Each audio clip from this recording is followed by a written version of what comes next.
inside the towering walls of Clinton Correctional Facility. Every door is steel, every corridor is monitored, and every movement is controlled.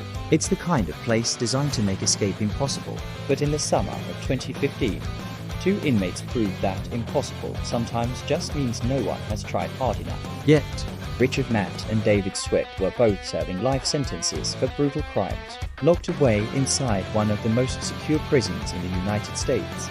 For years, they lived under constant surveillance, or so the prison believed. behind their cells, hidden from the view of guards, the two inmates quietly began working on something extraordinary. Using smuggled tools, they started cutting through the steel walls of their cells, not quickly, Not recklessly, slowly, carefully, night after night. The noise of the prison masked their work, clanging pipes, ventilation systems, and the constant echoes of metal doors slamming shut.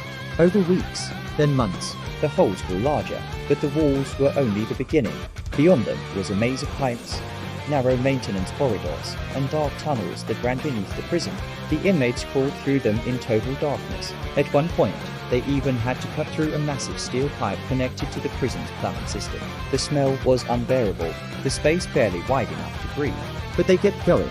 Finally, after months of secret work, they reached a manhole that led outside the prison walls. In the early hours of June 6th, while the prison slept, Matt and Sweat climbed out into the open air. Two convicted killers had just escaped one of the most secure prisons in the country. By morning, When guards performed their routine cell checks, the beds looked occupied.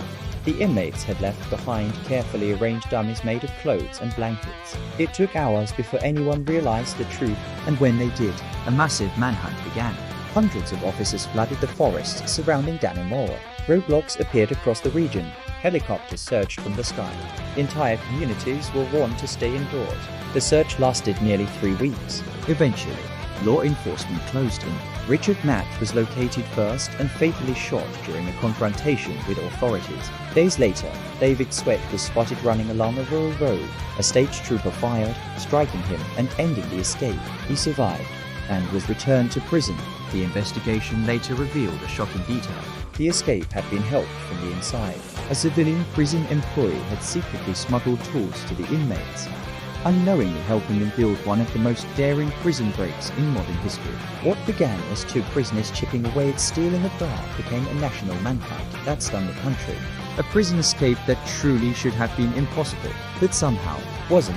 If you want more unbelievable true crime stories and real prison mysteries, subscribe to the channel and turn on notifications so you don't miss the next case.